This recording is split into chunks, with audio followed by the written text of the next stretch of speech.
আজ ২১শে ফেব্রুয়ারির এমন একটি উপলক্ষে মেলায় আমরা পেয়ে গিয়েছি বিশেষ এক ব্যক্তিত্ব, যিনি অভিনয় শিল্পী, পাশাপাশি এবারের মেলায় লেখক হিসেবে আছেন। আমরা কথা বলবো আরফান আহমেদের সঙ্গে। চলুন তার সঙ্গে কথা বলা যাক। আপনার বইটি সম্পর্কে একটু আমরা জানতে চাই। এই বই সম্পর্কে বইটা আসলে বেরোবার কথা ছিল আগেই।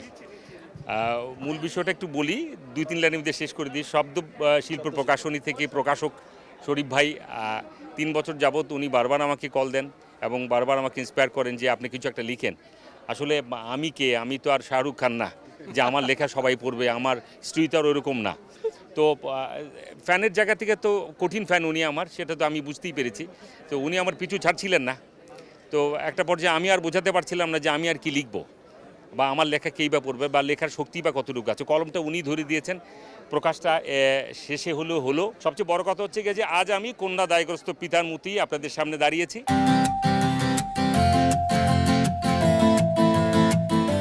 ঠিক কি বার্তা দিচ্ছে আমার একটু কথা ছিল।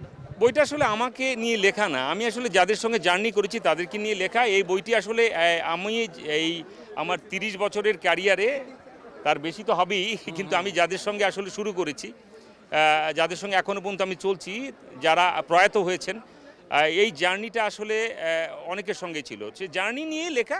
আরফান আহমেদের আর কোনো বই পরবর্তীতে কি পাবে তার পাঠকরা? ১৯৯৪ সালে প্রথম ২১-এর বইমেলায় আমার বই বেরিয়েছিল। এটা কবিতার বই ছিল, নাম ছিল বিদ্রোহ প্রেম। এটা ডুয়েট আমার মেজবন শিউলি আফসার এবং আমি দুজনে মিলে লিখেছিলাম। দেখেন, এই দুঃসাহসিক কাজটা উনি করেছেন, কারণ হচ্ছে কি আমি তো অলস লেখক, অলস অভিনেতাও বটে। তো আজকে যেরকম করে অলস লেখককে এই লেখার হাত একটুখানি আমাকে যেভাবে উনি বের করে নিয়ে এসছেন, এটা তো বাংলা চর্চার মতোই অনেকটা, তাই না? তরুণ লেখকদের উদ্দেশ্যে তাদেরকে অনুপ্রাণিত করবার জন্য আপনি কি বলবেন? তরুণ লেখকদের শুধু একটা কথাই বলবো, অনেক বাজারে অনেক বই আসছে, এটা হচ্ছে ট্রেন্ডিং টাইপ করা হচ্ছে, যে এই মুহূর্তে যা যা ঘটছে, এই আমরা যে কালগুলো আমরা পার করেছি। তো আসলে লেখার মাঝখানে আসলে এই স্ট্যান্ডবাজিটা যাতে না করে। আমার এই স্ট্যান্ডবাজিটা আমার কাছে ভালো লাগে না, কারণ আমার মনে হয় কি যে এটা একটা উইনিং গেমের মতো নিয়ে গেছে, এটা প্রতিযোগিতামূলকভাবে নিয়ে গেছে। এটা যাতে না হয়, এটা হলে আসলে ভালো লাগে না। কারণ লেখকরা তার কলমের ভিতরে কোনো কনস্পিরেসি যাতে না লেখে, লেখা যাতে এরকমভাবে লিখে যায়, সাবলীলভাবে লিখে যায়।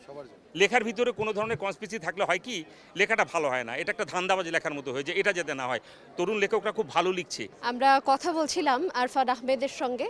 মেলায় ঘুরতে ঘুরতে আমরা তাকে পেয়ে গেছি, যিনি অভিনয় শিল্পী, পাশাপাশি এবারের মেলায় তাকে আমরা পেয়েছি লেখক হিসেবে। আমরা পরবর্তীতে নতুন কারোর সঙ্গে আপনাদের সামনে হাজির হয়ে যাব। ততক্ষণ পর্যন্ত সুস্থ থাকুন, ভালো থাকুন, সঙ্গে থাকুন সময়ের।